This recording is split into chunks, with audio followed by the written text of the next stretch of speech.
Hello dear friends. In today's lecture I am going to discuss about the design of tissue culture laboratory. आज के इस lecture में हम बात करेंगे कि जो भी टिश्यू कल्चर लेबॉर्ट्री होती है उसका डिज़ाइन किस तरह का होना चाहिए, मतलब कि उसमें कौन कौन से इक्विपमेंट्स, कौन कौन से एरियाज़ प्रेजेंट होने चाहिए। तो ये जो लेक्चर है ये हमारे बीएससी, एमएससी, बॉटनी, जूलॉजी के स्टूडेंट्स के लिए बहुत ही इंपॉर्टेंट है। जो भी स्टूडेंट्स टिश्यू कल्चर टेक्निक्स के बारे में स्टडी करते हैं, that is very very important. तो आज के इस लेक्चर में हम बात करेंगे कि टिश्यू कल्चर लेबॉर्ट्री का डिज़ाइन किस तरह का होना चाहिए। So let's start with this lecture. सबसे पहले जब भी हम टिश्यू कल्चर लेबॉर्ट्री की बात करेंगे तो इस लेबॉर्ट्री में आपके पास कुछ सेक्शंस होने चाहिए, जैसे कि 100% स्टराइल एनवायरनमेंट चाहिए, कंटेमिनेशन फ्री एनवायरनमेंट हो, कंट्रोल्ड एनवायरनमेंट होना चाहिए, चाहे वो प्लांट्स हैं या फिर आपके पास animal cell culture work area है। तो हम यहाँ पर बात करेंगे कि किस तरह से लेआउट जो है वो आपको उस कल्चर लैब का डिज़ाइन करना है। सबसे पहले लैब लेआउट और जोनिंग। तो आपके पास क्या प्रेजेंट होने चाहिए, क्लीन रूम्स और साथ में एयर फ्लो। तो जो भी आपकी लेबॉर्ट्री है वो डिफरेंट डिफरेंट जोन में डिवाइड होती है, जैसे कि डर्टी, क्लीन और स्टराइल एरियाज़। तो हमें जब भी लैब को मेंटेन करना है तो उसमें स्टराइल एरिया जो है प्रेजेंट होना चाहिए। क्लीन एरिया जो है that is very very critical, और उसमें आपका लेमिनार एयर फ्लो जो है वो भी प्रेजेंट होना चाहिए, और साथ में बायोसेफ्टी कैबिनेट्स के साथ इक्विपमेंट्स जो हैं वो प्रेजेंट होने चाहिए। सो एयर फ्लो जो है कंट्रोल्ड होना चाहिए और साथ में यूनी डायरेक्शनल एयर सिस्टम हो ताकि कंटेमिनेशन को रोका जा सके। तो सबसे पहला पॉइंट क्या है कि आपके पास क्लीन रूम और लेमिनार एयर फ्लो की प्रेजेंस होनी चाहिए। सेकेंड है आपके पास जैसे कि वर्क स्टेशन। तो जो भी आपका वर्क स्टेशन है, सेपरेट एरिया जो है वो डिज़ाइन होने चाहिए डिफरेंट डिफरेंट टास्क के लिए, जैसे कि स्टरलाइजेशन कहाँ परफॉर्म करनी है, इनोकुलेशन कहाँ होगी, सब कल्चरिंग के प्रोसेस कहाँ होंगे और स्टोरेज कहाँ करवाई जाएगी। इसी तरह से कंटेमिनेशन कंट्रोल। तो जो भी आपके पास डिज़ाइन है लैब का, वो वर्क एरिया ऐसा होना चाहिए कि उसमें क्रॉस कंटेमिनेशन जो है वो प्रिवेंट हो। एंट्री और एग्ज़िट पॉइंट्स जो हैं वो इस तरह से प्लान होने चाहिए ताकि मिनिमम कंटेमिनेशन के चांस जो हैं वो इस एरिया में रहने चाहिए।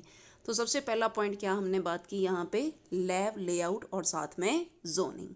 किस तरह से क्लीन रूम्स होने चाहिए, वर्क स्टेशन किस तरह से डिफरेंट एरिया में डिज़ाइन होना चाहिए, और कंटेमिनेशन कंट्रोल कौन कौन से इसमें चाहिए।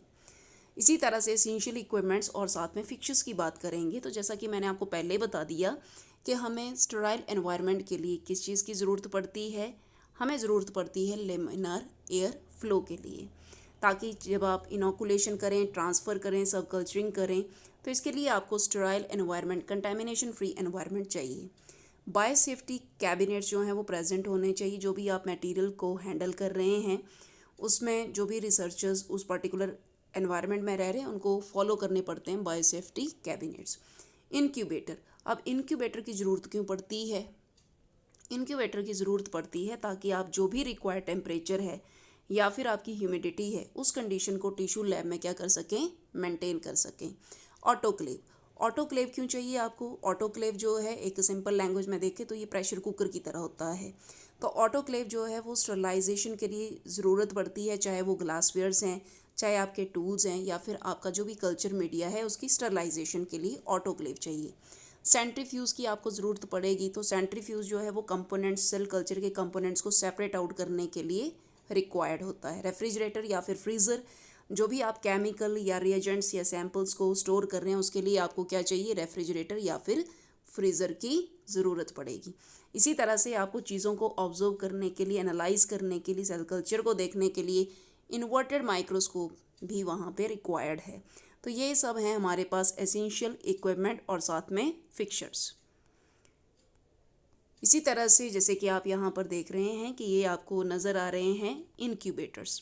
तो आपको ये यहाँ पे क्या नज़र आ रहे हैं, इनक्यूबेटर्स जो हैं वो नज़र आ रहे हैं।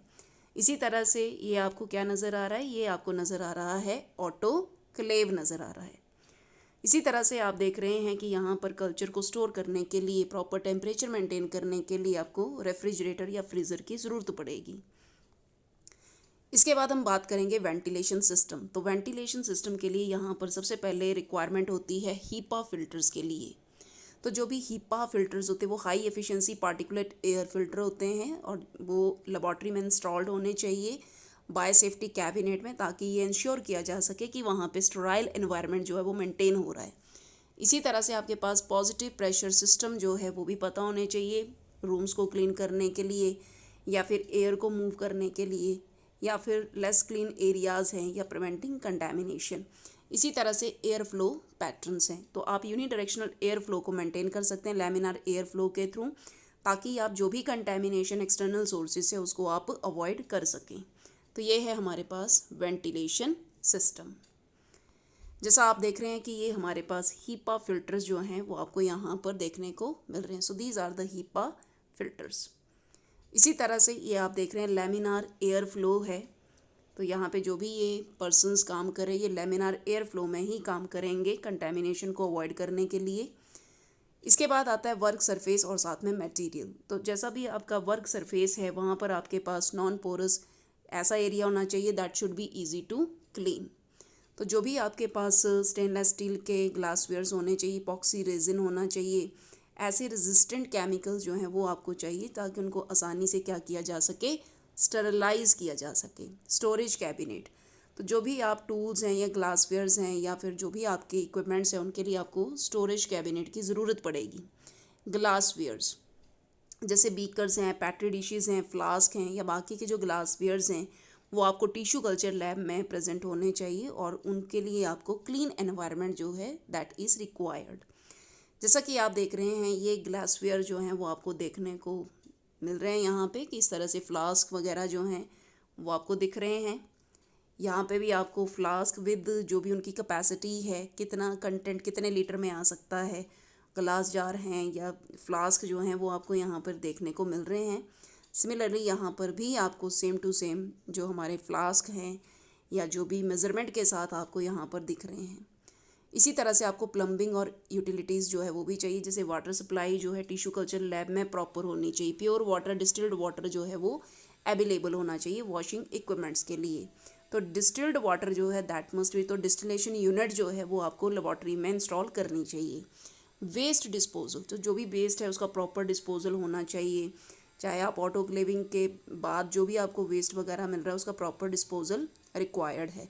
Electricity supply is very very important, तो स्टेबल पावर सप्लाई या बैकअप जो है वो आपको वहाँ पर रखना पड़ता है ताकि जो भी अनइंटरप्टेड इक्विपमेंट्स है जैसे इंक्यूबेटर्स है या फ्रीज़र्स हैं या लैमिनार एयर फ्लो हैं वो प्रॉपर अपनी फंक्शनिंग जो है वो परफॉर्म करे, अदरवाइज़ जो भी आपका कल्चर होगा वो सारा का सारा ख़राब हो जाएगा। इसी तरह से एनवायरमेंटल कंट्रोल, तो जैसा कि मैंने आपको ऑलरेडी बता दिया कि टेम्परेचर और ह्यूमिडिटी को कंट्रोल करना है। तो टेम्परेचर और ह्यूमिडिटी को लैब में कंट्रोल करने के लिए, मॉनिटर करने के लिए कुछ स्पेशल एरियाज़ होते हैं। तो टेम्परेचर और humidity that must be under the control. इसी तरह से लाइट, जो भी टिश्यू कल्चर में आप यूज़ करते हैं लाइट, वो आपके फ्लोरिसेंट या फिर जो LED लाइट्स हैं उनका यूज़ किया जाता है, तो डे नाइट कंडीशंस को मेंटेन करने के लिए। इसी तरह से सेफ्टी मेजरमेंट कौन कौन से लगेंगे, जैसे कि आपके पास पर्सनल प्रोटेक्टिव इक्विपमेंट्स जो हैं वो होने चाहिए। जब भी आप टिश्यू कल्चर लैब में जाएं उस लैब में आपके पास बाकायदा लैब कोट्स वेयर करके आपने जाना है, ग्लव्स आपके हाथों में होने चाहिए, बाल आपके टाई अप होने चाहिए, फेस पर मास्क डाला होना चाहिए और जो भी आपके पास कंटेमिनेशन के रिस्क हैं वो कम से कम आपको फॉलो करने हैं। इसी तरह से इमरजेंसी इक्विपमेंट्स जैसे कि फायर एक्सटिंग्विशर्स होने चाहिए, आई वॉश स्टेशंस हैं या फिर इमरजेंसी शावर्स जो हैं वो आपके टिश्यू कल्चर लेबॉर्ट्री में क्या होने चाहिए, अवेलेबल। केमिकल की स्टोरेज करने के लिए चाहे फ्लेमेबल है या हजार्डस केमिकल हैं उनको वेल वेंटिलेटेड और फायर प्रूफ कैबिनेट में क्या करना है, आपने स्टोर करना है। तो ये सब सेफ्टी मेज़र को लेकर आप टिश्यू कल्चर लेबॉर्ट्री को डिज़ाइन करेंगे। एडिशनल कंसीडरेशन में हमारे पास क्या क्या आता है, तो एडिशनल कंसीडरेशन में जैसे कि स्पेस फॉर सैम्पल स्टोरेज, तो सैम्पल को स्टोर करने के लिए प्रॉपर जगह होनी चाहिए ताकि आप कल्चर को, मीडिया को या रिएजेंट्स को आसानी से क्या कर सकें, स्टोर कर सकें। स्पेस फॉर ट्रेनिंग, तो जो भी आपकी ट्रेनिंग है न्यू स्टाफ की या स्टूडेंट्स की, जो भी प्रोसीजर्स आपने उनको सिखाने हैं उनके लिए प्रॉपर स्पेसिंग एरिया जो है वो मेंटेन होना चाहिए। मॉनिटरिंग सिस्टम आपके पास होना चाहिए, temperature controller, humidity controller, carbon dioxide कितना मेंटेन है या बाकी के जो भी रेलेवेंट पैरामीटर्स हैं वो आपको देखना है। तो जो भी हमारे पास एग्जाम्पल है लैब जोन के, उसमें एंट्री एरिया और एग्ज़िट एरिया जो है वो क्लियर कट स्पेसिफाई होना चाहिए कि एंट्री कहाँ से होगी और एग्ज़िट कहाँ से होना है। इसी तरह से चेंजिंग एरिया जो है वो आपके पास होने चाहिए, जहाँ पर जो भी आपके स्टाफ मेंबर्स हैं या स्टूडेंट्स हैं वो अपने ग्लव्स या जो लैब कोट्स हैं उनको आसानी से क्या कर सकते हैं, चेंज कर सकते हैं। हैंड वॉशिंग स्टेशंस जो हैं वो आपको वहाँ पर मेंटेन करने हैं, ताकि जो भी पर्सन एंटर करे स्टेराइल लैब जोन में उसके हैंड्स जो हैं वो प्रॉपर स्टेराइल होने चाहिए। बायो सेफ्टी कैबिनेट्स मैंने आपको पहले ही बताया कि जो भी हाई रिस्क या सेंसिटिव ऑपरेशंस हैं उसमें लेमिनार फ्लो हुड्स वगैरह का आपने ध्यान रखना है। कल्चर इंक्यूबेशन एरियाज़ होने चाहिए, इंक्यूबेटर्स प्रॉपर आपके पास होने चाहिए जिसमें कि टेम्परेचर या CO2 के लेवल को आप मेंटेन कर सकें। ऑटोक्लेव और स्टोरेज मैंने आपको ऑलरेडी बता दिया कि स्टरलाइजेशन पॉइंट ऑफ व्यू से और स्टोरेज के लिए टूल्स, केमिकल्स और मीडिया के लिए आपको ये चाहिए। इसके बाद आपको चाहिए होता है सपोर्ट एरिया। तो जो भी रिएजेंट प्रेपरेशन एरियाज़ हैं, जैसे कल्चर मीडिया को आपने तैयार कहाँ पर करना है, केमिकल कौन कौन से लगाने हैं और बफर कौन कौन से यूज़ करने हैं। तो फाइनल कंसीडरेशन की अगर हम बात करते हैं तो आप फाइनल कंसीडरेशन में जो भी लोकल या इंटरनेशनल स्टैंडर्ड्स हैं या गाइडलाइंस हैं गुड लेबॉर्ट्री या प्रैक्टिसेस के लिए ISO स्टैंडर्ड्स को आपने क्या करना है, फॉलो करना है। सो फ्लेक्सिबिलिटी जो है वो होनी चाहिए, लैब स्पेस में एडजस्टमेंट होनी चाहिए, ज़्यादा स्पेस होना चाहिए इनक्यूबेटर्स के लिए, या जो भी आपकी सेफ्टी इक्विपमेंट्स हैं उनके लिए स्पेस प्रॉपर हो।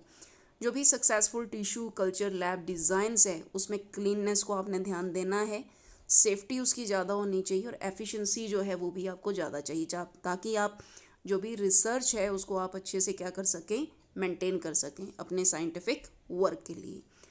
तो यहाँ पर हमने बात की है कि जो भी हम टिश्यू कल्चर को डिज़ाइन करेंगे उस डिज़ाइनिंग में किन बातों का हमने ध्यान रखना है या किस तरह से कौन कौन से इक्विपमेंट्स हमें तैयार करने हैं। सो आई थिंक ये आपको समझ आया होगा। जो भी आपका क्वेरी है वो आप मुझे कमेंट सेक्शन में दे सकते हैं। बाकी PDF लिंक आपको डिस्क्रिप्शन बॉक्स में मिल जाएगा। So thank you so much for watching this lecture. Thank you so much.